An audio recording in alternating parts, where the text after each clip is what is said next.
ओम नमो भगवते वासुदेवाय। ओम नमो भगवते वासुदेवाय। ओम नमो भगवते वासुदेवाय। ओम नमो भगवते वासुदेवाय। ओम नमो भगवते वासुदेवाय। श्रीमद् भागवत महापुराण तृतीय स्कंद। हिरणाक्ष का वध। मैत्रेय जी कहते हैं, विदुर जी, ब्रह्मा जी के कपट रहित अमृतमय वचन सुनकर भगवान ने उनके भोलेपन पर मुस्कुराकर अपने प्रेम पूर्ण कटाक्ष के द्वारा उनकी प्रार्थना स्वीकार कर ली। फिर उन्होंने झपट कर अपने सामने निर्भय विचरते हुए शत्रु की ढूंढी पर गदा मारी, किंतु हिरणाक्ष की गदा से टकरा कर वह गदा भगवान के हाथ से छूट गई और चक्कर काटते हुए जमीन पर गिरकर सुशोभित हुई। किंतु यह बड़ी अद्भुत सी घटना हुई। उस समय शत्रु पर वार करने का अच्छा अवसर पाकर भी हिरणाक्ष ने उन्हें निशस्त्र देखकर युद्ध धर्म का पालन करते हुए उन पर आक्रमण नहीं किया। उसने भगवान का क्रोध बढ़ाने के लिए ऐसा किया था। गदा गिर जाने पर और लोगों का आकार बंद हो जाने पर प्रभु ने उसकी धर्म बुद्धि की प्रशंसा की और अपने सुदर्शन चक्र का स्मरण किया। चक्र तुरंत ही उपस्थित होकर भगवान के हाथ में घूमने लगा, किंतु वे अपने प्रमुख पार्षद दैत्यधाम हिरणाक्ष के साथ विशेष रूप से दैत्याधाम हिरणाक्ष के साथ विशेष रूप से क्रीड़ा करने लगे। उस समय उनके प्रभाव को न जानने वाले देवताओं के विचित्र वचन सुनाई देने लगे। प्रभु आपकी जय हो और इसे ना खिलाइए, शीघ्र ही मार डालिए। जब हिरणाक्ष ने देखा कि कमल दल लोचन श्रीहरि उसके सामने चक्र लिए खड़े हैं, तब उसकी सारी इंद्रियां क्रोध से तिलमिला उठी और लंबी सी सांसें लेता हुआ अपने दांतों से ओठ चबाने लगा। उस समय वह तीखी दांतों वाला दैत्य अपने नेत्रों से इस प्रकार उनकी ओर घूरने लगा मानो वह भगवान को भस्म कर देगा। उसने उछल कर, ले अब तू नहीं बच सकता, इस प्रकार ललकारते हुए श्री हरि पर गदा से प्रहार किया। साधु स्वभाव विदुर जी यज्ञ मूर्ति श्री बरा भगवान के शत्रु को देखते देखते लीला से ही अपने बाएं पैर से उसकी वायु के समान वेग वाली गदा पृथ्वी पर गिरा दी और उससे कहा, अरे दैत्य, तू मुझे जीतना चाहता है, लेकिन अपना अस्त्र उठा ले और एक बार फिर वार कर। भगवान के इस प्रकार कहने पर उसने फिर गदा चलाई। बड़ी भीषण गर्जना हुई। गदा को अपनी ओर आते देखकर भगवान जहाँ खड़े थे वहीं से उसे आते ही अनासार इस प्रकार पकड़ ली जैसे गरुड़ सांप खुद को पकड़ ले। अपने उद्धम को इस प्रकार व्यर्थ देखता हुआ महादैत्य का घमंड ठंडा पड़ गया और उसका तेज नष्ट हो गया। अब की बार भगवान के देने पर उसने उस गदा को ना लेना चाहा, किंतु जिस प्रकार कोई ब्राह्मण के ऊपर मरण आदि प्रयोग करे, मूठ आदि चलाए, वैसे उन्होंने एक पुरुष पर प्रहार करने के लिए एक प्रज्वलित अग्नि के समान लपलपाता हुआ त्रिशूल लिया। महाबली हिरणाक्ष का अत्यंत वेग से छोड़ा हुआ तेजस्वी त्रिशूल आकाश में बड़ी तेजी से चमकने लगा। तब भगवान ने उसे अपनी तीखी धार वाली चक्र से इस प्रकार काट डाला जैसे इंद्र गरुड़ जी के छोड़े हुए तेजस्वी पंख को काट डाला था। भगवान के चक्र से अपने त्रिशूल के बहुत से टुकड़े हुए देखकर उसे बड़ा क्रोध हुआ। उसने पास आकर उनके विशाल वक्ष स्थल पर, जिस पर श्रीवत्स का चिन्ह सुशोभित है, कसकर घुसा मारा। फिर बड़े ही जोर से गरज कर अर्थ ध्यान हो गया। विदुर जी, जैसे हाथी पर पुष्पमाला की चोट का कोई असर नहीं होता, उसी प्रकार उसके घुसे का मारने से भगवान आदि बरा तनिक भी टस से मस नहीं हुए।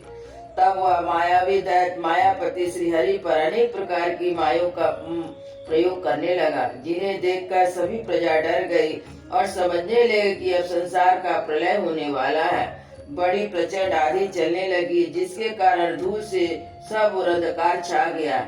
सब ओर से पत्थरों की वर्षा होने लगी, जो ऐसे जान पड़ते थे मानो किसी गुले से फेंका जा रहा हो। बिजली की चमचमाहट और कड़क के साथ बादलों के घिर आने से आकाश में सूर्य चंद्र आदि ग्रह छिप गए तथा उनसे निरंतर केस रुधिर विष्ठा मूत्र हड्डियों की वर्षा होने लगी। विदुर जी ऐसे पहाड़ दिखाई देने लगे जो तरह तरह के अस्त्र पर वर्षा कर रहे थे। हाथ में त्रिशूल लिए, बाल खोले नंगी राक्षसियां दिखने लगी। बहुत से पैदल घुसवाड़ हाथियों पर चढ़े सैनिकों के साथ आता है। यक्ष राक्षसों को मारो मारो, काटो काटो, ऐसा अत्यंत क्रूर और हिंसामय कोलाहल सुनाई देने लगा। इस प्रकार प्रकट हुए उस आसुरी माया का जाल नाश करने के लिए यज्ञ मूर्ति भगवान वराह ने अपने प्रिय सुदर्शन चक्र छोड़ा। उस समय अपने पति का कथन का स्मरण हुआने से दिति का हृदय सहसा कांप उठा और उसके स्तनों से रक्त बहने लगा। अपना माया जाल नष्ट हो जाने पर दैत्य फिर भगवान के पास आया। उसने उन्हें क्रोध से दबाकर चूर चूर करने की इच्छा भुजाओं में भर लिया, किंतु देखा कि वे बाहर ही खड़े हैं। अब तो भगवान के वज्र के समान कठोर मुक्कों से मारने लगा। तब इंद्र जैसे वृत्तासुर पर प्रहार किया था, उसी प्रकार भगवान उसकी कनपटी पर एक तमाचा मारे। विश्व विजयी भगवान ने यदि बड़ी उपेक्षा से तमाचा मारा था, तो भी उसकी चोट से हिराज का शरीर घूमने लगा। उसके नेत्र बाहर निकल आए, हाथ पैर बाल छिन्न भिन्न हो गए और निष्प्राण होकर आधी से उखड़े हुए विशाल वृक्ष के समान पृथ्वी पर गिर पड़ा। हिराज का तेज अब भी मलिन नहीं हुआ था। वो कराल दाढ़ों वाले दैत्य को दांतों में ओठ दबाते हुए पृथ्वी पर पड़ा देख वहाँ युद्ध देखने के लिए आए हुए ब्रह्मा आदि देवता उसकी प्रशंसा करने लगी कि अहो, ऐसा अलभ्य मूर्ति किसको मिल सकती है। अपनी मिथ्या उपाधि से छूटने के लिए जिनका योगी जन समाधि योग द्वारा एकांत में ध्यान करते हैं, उन्हीं के चरण प्रहार से उनका मुख देखते देखते इस दैत्य ने अपना शरीर त्यागा। ये हिराज और हिरण्यकश्यप भगवान के पार्षद ही हैं। इन्हें साप बस या अधोगति प्राप्त हुई। अब कुछ भी जन्मों में ये फिर अपने स्थान पर पहुंच जाएंगे। देवता लोग कहने लगे, प्रभु आपको बारंबार नमस्कार है। आप संपूर्ण युगों का विस्तार करने वाले हैं तथा संसार की स्थिति के लिए शुद्ध सत्मय मंगलमय विग्रह प्रकट करते हैं। बड़े आनंद की बात है कि संसार को कष्ट देने वाला या दुष्ट दैत्य मारा गया। अब आपके चरणों की भक्ति के प्रभाव से हमें सुख शांति मिल गई। मैत्रेय जी कहते हैं, विदुर जी इस प्रकार महापराक्रमी हिराज का वध करके भगवान आदि बरादि अपने अखंड आनंदमय धाम को पधारे। उस समय ब्रह्मादि देवता उनकी स्तुति कर रहे थे। भगवान अवतार लेकर जैसे लीलाएं करते हैं, जिस प्रकार उन्होंने भीषण संग्राम में खिलौने की भांति महापराक्रमी हिराज का वध कर डाला। मित्र विदुर जी वह सब चरित्र जैसा मैंने गुरुमुख से सुना था, तुम्हें सुना दिया। सूत जी कहते हैं, शौनक जी मैत्रेय जी के मुँह से भगवान की कथा सुनकर परम भागवत विदुर जी को बड़ा आनंद हुआ।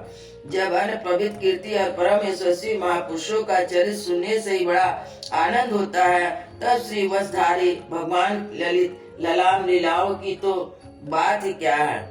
जिस समय ग्रह के पकड़ने पर गजराज प्रभु के चरणों का ध्यान करने